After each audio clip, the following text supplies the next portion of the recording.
Assalamualaikum warahmatullahi wabarakatuh. My name is Muhammad Hadri bin Muhammad Ali, and before I begin, let me briefly explain the presentation on our selected topic. Our topic consists of six main sections. First, I will introduce the background of the issue. Next, we will discuss the key drivers behind the decline in global foreign direct investment or FDI. Then, we will explain the impact on developing countries, followed by UNCTAD's 5-point action plan to address this challenge. Finally, we will share our group analysis, connect the topic with IBM542 concept, and conclude our presentation. Moving on to the background of the issue. Foreign direct investment or FDI occur when a company from one country invests or establish operation in another country. FDI is a very important because it creates job, transfers technology, increase productivity, and support long-term economic growth. For many developing countries, FDI is a major source of capital, skills, and business opportunities.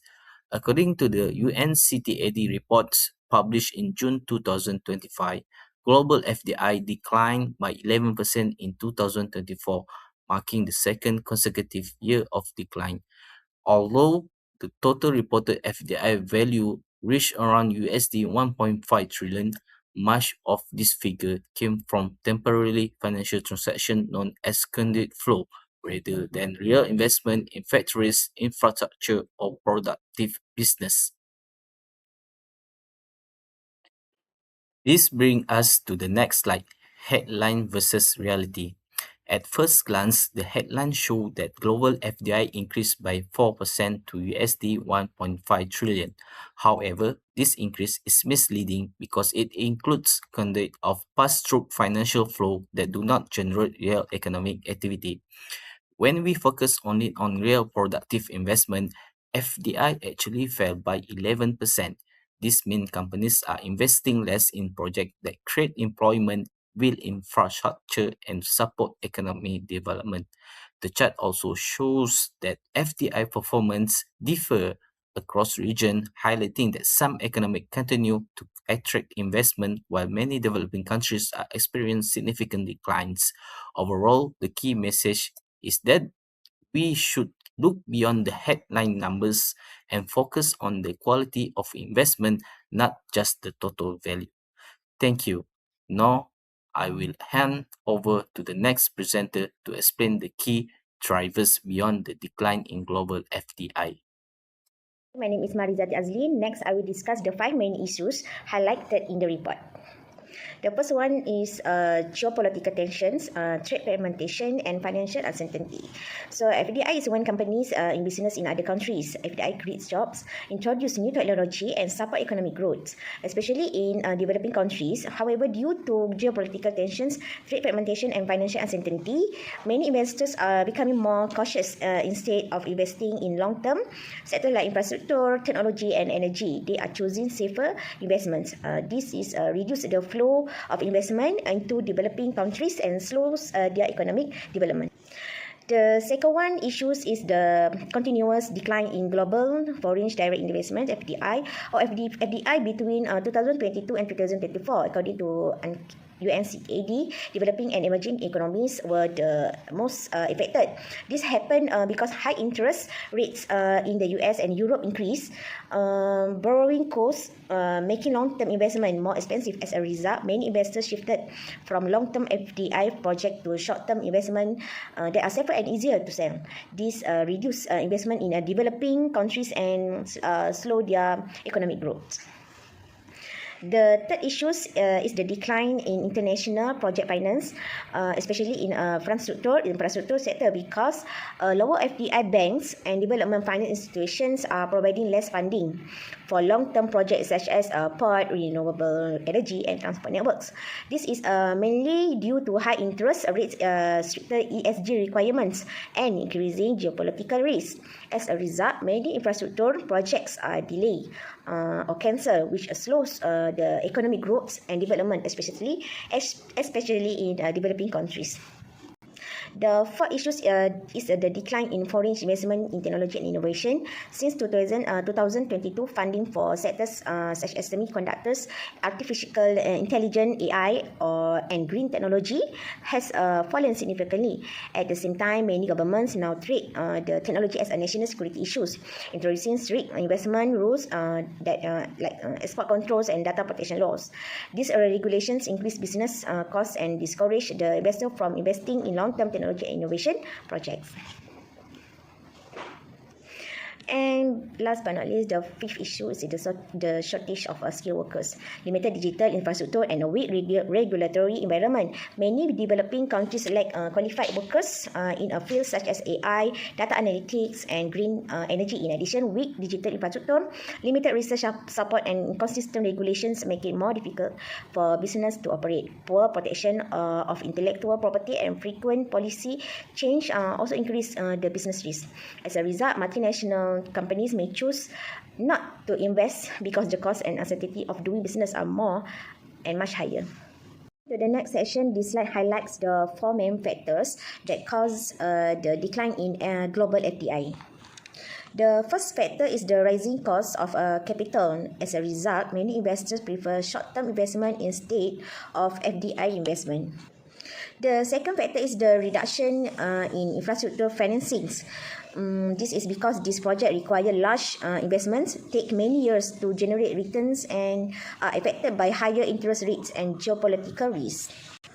The third factor is the slowdown in technology and innovation investment. Government have also introduced stricter regulations, including investment screening and export control, which increase business costs and discourage of foreign investor. The final factor is structural gaps in developing countries. These challenges increase the cost and risk of doing business, making multinational companies less likely to invest.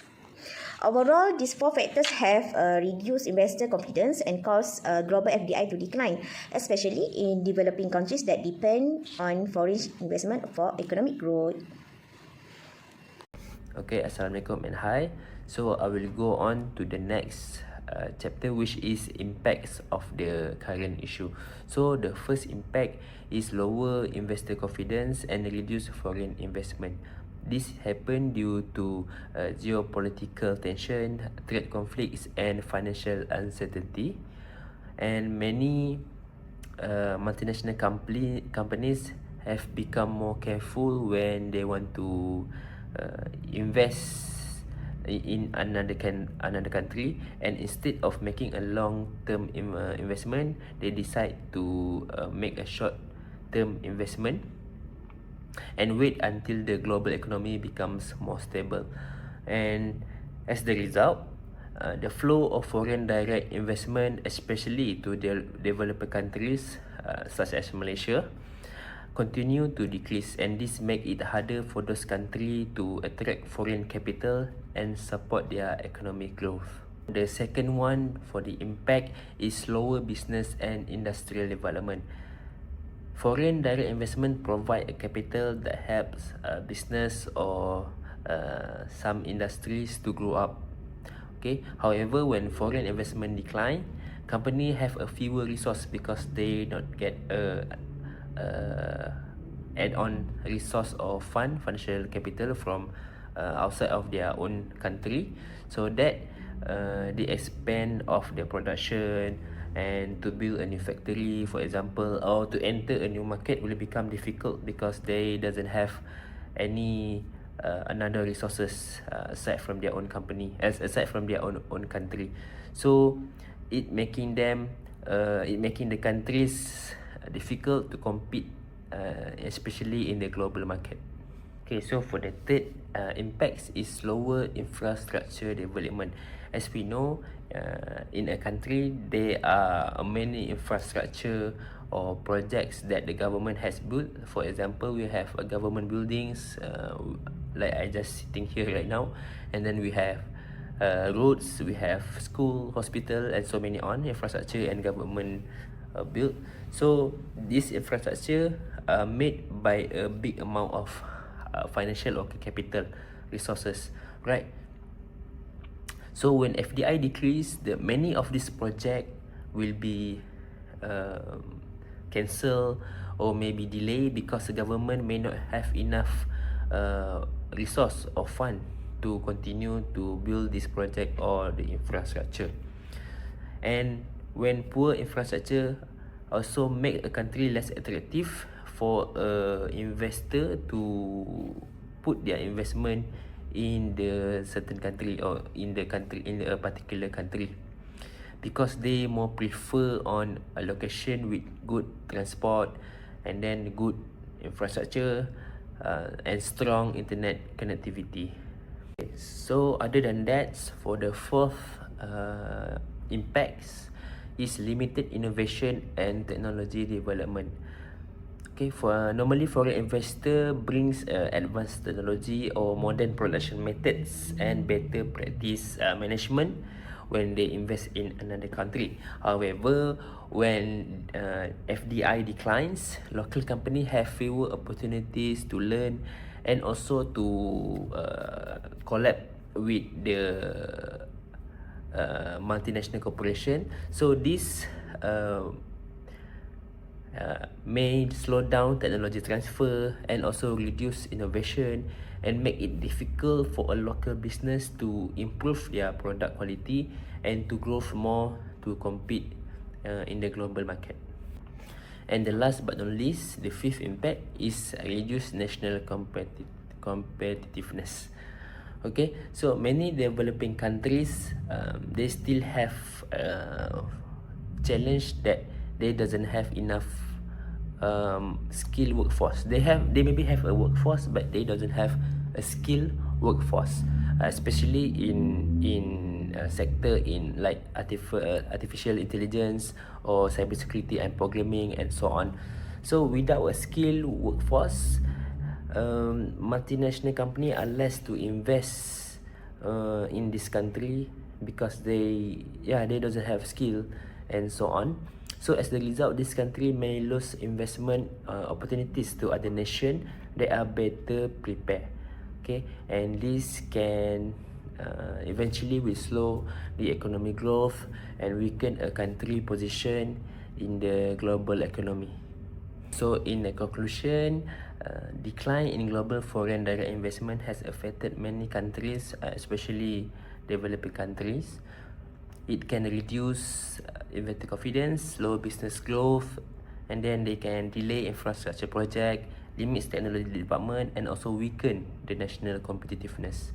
So governments need to take a step and do something to create a stable and attractive investment environment to encourage more international investor from outside of the country to invest in their own country, to make their business and also their country growth bigger and more economic stable and financial stable in the future.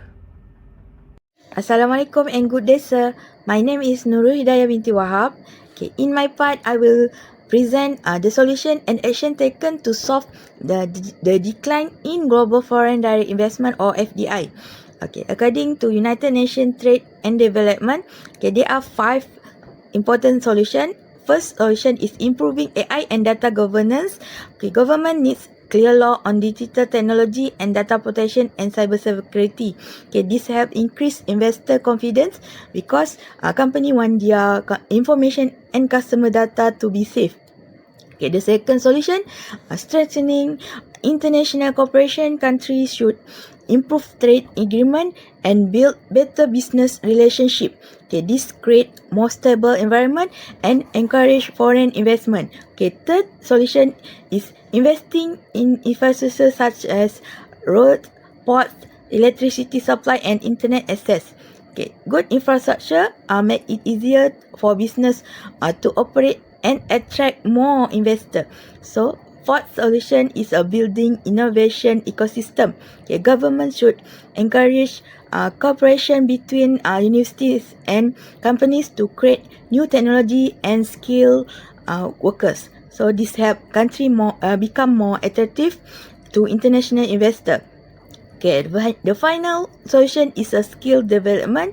Government should invest the education and training, especially in digital and technical skills such as AI, programming, and cybersecurity. Okay, these 5 solutions can help increase foreign investment, supports economic growth, and prepare country to future industry focus on digital technology and sustainability. Okay, thank you. Bismillahirrahmanirrahim. Assalamualaikum.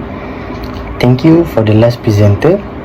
So we move to my part. My part of this report is section 4.0. Our group's opinion on the article. After going through the World Investment Report 2025, we identify 4 key concerns. I'll walk you through each one. So we move to number 1. Number 1 point is misleading headline. The first concern is that headline numbers can be misleading. On the surface of global FDI actually rose 4% in 2024 to $1.5 trillion. That sounds like good news, but when we dug deeper, we found that this growth was driven by bilateral financial conduit flows through several European economies. Money that was simply passing through on its way somewhere else, not being invested productively. So our first opinion in this is investor and MNC shouldn't look how much money flows into a country, but they need to ask where that money actually goes. Is it building factories, infrastructure and technology, or is it just passing through for tax and financial reasons? So the second point is a play it safe mentality.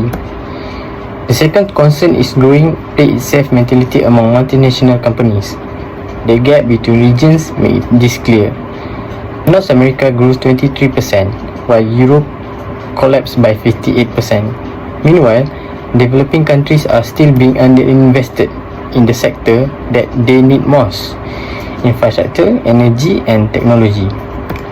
We also believe this reflects companies choosing short-term risk management over long-term strategic commitment. And in our view, that actually a risky strategy itself. Firms that pull back too early may miss being early movers in emerging markets once conditions stabilize, leaving that advantage to competitors willing to take the risk now. So we move to the third opinion, the USD 4 trillion gap. The third concern is the widening gap between what developing countries need for sustainable development and what they are actually receiving. A gap estimate of $4 trillion a year. We see this as a textbook case of what economists call market failure. Capital naturally flows to what is and low risk rather than to where it is actually needed, like renewable energy, transport and clean water. Because pure market force clearly isn't solving this. We believe blended finance, combining government or international funding with private investment to reduce risk. It may become essential for companies that want to expand into emerging market responsibilities. And the last for our opinion is the digital concentration. Our fourth concern is digital concentration. Just 10 countries capture 80% of all new digital investment projects. Many people assume digital technologies is naturally equalizing because it is cheap and borderless. But this finding shows the opposite. Digital investment is actually reinforcing the advantages that already strong economies have. For MNCs, this is a reminder to do a proper country risk and locational advantages analysis before committing a capital. Not to assume digital automatically means equal opportunity. And as a conclusion, our group believe this report sends one clear message to multinational firms. In a world of political uncertainty and uneven capital distribution, careful country risk assessment, diversification and genuine commitment to long-term sustainable investment are no longer optional. They are essential to sound financial decision making. Okay, let's look at the relationship between article and IBM542 concepts. The article is closely related to chapter 4 about the foreign exchange market. It explains that changes in interest rate and global political issues have caused exchange rates to become more unstable. Because of this, multinational companies face higher foreign exchange risks when doing business internationally. They also spend more on currency hedging and adjusting their supply chains. This shows that managing foreign exchange risk is now very important for companies to protect their profits and survive in today's global market. The article also relates to Chapter 6, which explains how multinational companies finance their business. The report shows that high interest rates in countries like the US and Europe have increased borrowing costs. As a result, companies find it more expensive to invest in new projects overseas. Banks and financial institutions are also reducing funding for large infrastructure projects because of high risk. Therefore, many investors now prefer short-term investment instead of long-term foreign direct investments. Lastly, the article is connected about Chapter 7, which discusses the local costs and availability of capital. The article explains that political conflicts, changing government policies, and weak regulation have increased the cost of doing business in many countries. Because of this risk, investors prefer to invest in safer and more developed countries. This is why most digital investments are concentrated in a few wealthy countries, while developing countries continue to face difficulties attracting long-term investment. In conclusion, the article clearly shows how foreign exchange risk, funding decisions, and the cost of capital affect multinational companies in today's uncertain global business environment. So, in conclusion, global FDI has fallen for 2 consecutive years, and the headline figures mask deeper story, volatile conduit flows, a widening financing gap, and capital concentrating in already advanced economies. For multinational firms, careful risk assessment and long-term commitment are no longer optional.